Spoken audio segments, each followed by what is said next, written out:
quand vous vous ennuyez, le seul problème c'est quoi? C'est que votre trésor n'est plus en Dieu. Il y a une erreur encore qu'on enseigne. On a appris aux hommes à avoir des choses sans Dieu. Et ce qui a fait que les hommes ont eu des cœurs partagés, surtout dans l'église de la francophonie. Est-ce que vous savez que selon la pensée de Dieu, il ne voulait pas seulement qu'on soit spirituel, mais qu'on soit intimitaire. C'est-à-dire, dans la spiritualité, il y a beaucoup de camps, il y a beaucoup de cadres. Est-ce que tu sais que le sorcier est spirituel? Tu sais que le franc-maçon est spirituel? Est-ce que tu sais que le musulman est spirituel? Donc ce que Dieu attendait de nous, ce n'est pas qu'on soit spirituel. Ce que Dieu attend de nous, c'est qu'on le connaisse et qu'on dépende totalement de lui. Et qu'est-ce qu'il dit? Il dit, sans moi, vous ne pouvez rien faire. Et moi, je vais dire ici aujourd'hui, normalement, sans le Seigneur, on ne devait rien pouvoir faire. Vous savez, on supplie quelqu'un lorsque tout ce qu'on a dépend de lui. Ou on est réellement attaché à quelqu'un de qui ce que nous devenons dépend. Mais aujourd'hui, avec de voir découvrir des personnes arrivent à recevoir des choses dont ils avaient besoin sans passer par le Seigneur. C'est pourquoi il n'y a plus de personnes qui prient avec ferveur et qui prient avec vie. Et laisse-moi corriger ça pour te dire en fait, quand tu viens en Dieu, ne fais pas une erreur. Quand tu viens au programme ici, ne fais pas une erreur. C'est de laisser tes problèmes déants et de venir sans des problèmes. Non. Est-ce que vous savez que le premier langage que Jésus a utilisé pour pouvoir parler de l'évangile, il a appelé la bonne nouvelle. Et quand on fait la liste ou le listing de cette bonne nouvelle, il parle du fait d'annoncer une année de joie aux pauvres. Est-ce que vous savez que Jésus ne veut pas seulement t'envoyer au ciel, il veut aussi que tu vives le ciel sur la terre? Est-ce que nous savons que le Seigneur a prévu ou a pour nous des projets de bonheur et non de malheur? Est-ce que vous savez que l'adoration, la qualité de l'adoration dépend de la posture dans laquelle tu l'adores? J'aimerais qu'on parle de qui? On parle du roi David. Mais David était roi, il était dans le bon palais, mais comment il ne va pas louer Dieu avec tout ce qu'il a? Souvent c'est très difficile de célébrer quand il y a une maladie. C'est très difficile d'adorer lorsqu'il y a la pauvreté. Les gens font des jeûnes anticipés, pas parce qu'ils veulent jeûner, mais simplement parce qu'ils n'ont pas à manger. Quand Jésus vient dans ta vie, il veut changer ces choses-là.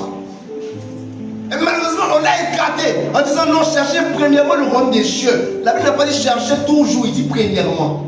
S'il y a un premièrement, c'est qu'il y a un secondement. Et de la chose seconde, l'Éternel veut aussi se rappeler de ta vie. Il y a des gens qui ne comprennent pas ça quand j'enseigne et quand je prêche comme ça. Ils disent non, il faut prêcher de la sanctification. Hey, dans ma génération, il n'y a pas quelqu'un qui parle autant de la sanctification que moi. Je peux lever mes mains. Dans cette génération, avec les gens de ma génération là et tout. Parce que je comprends que pour avoir accès au trône, il faut être seul. Mais il y a aussi cette erreur qu'on doit corriger. Dieu ne vous veut pas seulement en train de chanter, il veut aussi vous bénir. Il ne vous veut pas seulement en train de danser. Il veut que vous ayez des raisons de le louer et de le célébrer. Vous savez, quand ce que tu as eu dépendait de Dieu, ta louange va uniquement vers Dieu. Et nous sommes dans la saison de la génération où l'Éternel veut mettre une différence entre ceux qui le prient et ceux qui ne le priaient pas. L'Éternel veut mettre une différence entre ceux qui le cherchent et ceux qui ne le cherchent pas. L'Éternel veut élever des personnes puissantes, que ce soit financièrement, que ce soit socialement, afin que la gloire puisse lui revenir. Je parle des gens qui seront milliardaires avant 30 ans ici. On a même les personnes que je parle des personnes qui vont rouler des Lamborghini même Et ça, c'est quelque chose que je dis tout le temps. Il y a des gens qui profitent de ce qui est transformé et il y a des gens qui transforment pour que d'autres en profitent. On ne va pas forcément aller à crocodile, on va transformer à bobo en crocodile. Ça dépend de ce qu'il y a en nous. Écoute, je n'ai pas seulement suivi Dieu pour savoir adorer. Je n'ai pas seulement suivi le Seigneur Jésus-Christ pour savoir louer, pour savoir chanter. Je l'ai aussi suivi pour ce qu'il pouvait me donner. Qu'est-ce que Jésus peut te donner? Et dans ce que Dieu peut te donner, il veut que tu lui présentes tes fardeaux. As-tu un projet? As-tu quelque chose qui ne va pas comme il faut? As-tu quelque chose qui est dans ta vie mais qui dure depuis? Pourquoi est-ce que les gens sont beaucoup accrochés aux marabouts aujourd'hui? Les marabouts sont là pour résoudre la situation, les problèmes. La personne a gourmet, je vais attacher sur le marabout. On va vers celui qui peut régler nos problèmes. Mais j'ai une bonne nouvelle pour toi, c'est que Jésus veut régler ton problème aujourd'hui. As-tu un souci d'emploi? Écoute, je te dis, le ciel peut te donner l'emploi. Souvent, c'était un peu trop extrémiste de dire non, non, non. Et c'est la vérité. Dieu peut te donner un emploi. Il peut résoudre cette situation que tu vis. Aujourd'hui, on va déchirer les ciels en ce sens.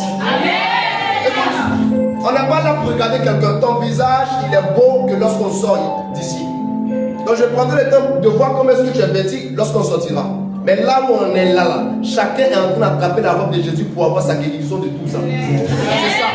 Je ne l'aime pas quelqu'un. Tu veux jouer toi au choco. Tu veux jouer toi au MCUU. It is your problem. C'est ton problème. Mais je pense que nous sommes la génération qui devons faire bouger les choses. Je termine sur cette phrase avant qu'on prie. Jésus s'arrête un jour avec ses disciples. Il dit, mais jusqu'ici, vous ne m'avez rien encore demandé. Demandez afin que votre joie soit parfaite. Donc la perfection de la joie se trouve dans la demande exaucée.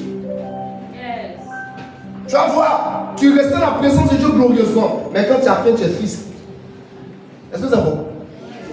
C'est vrai, non? C'est vrai, non? Je ne suis pas de cet évangile.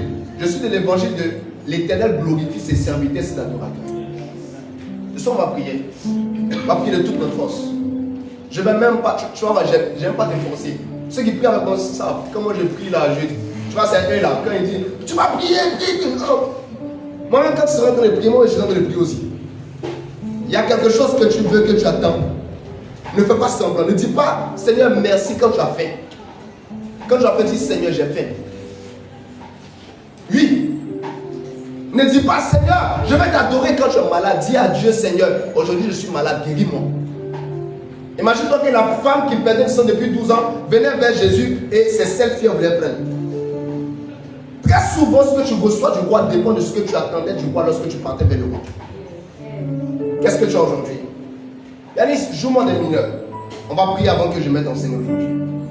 On doit sortir d'ici avec des témoignages au nom puissant de Jésus. Amen. On doit sortir d'ici avec des choses que nos mains ne pouvaient pas avoir, mais que le ciel nous aura donné. As-tu quelque chose? Déjà commence à prier. Yanis, ne me laisse jamais. Joue, prie.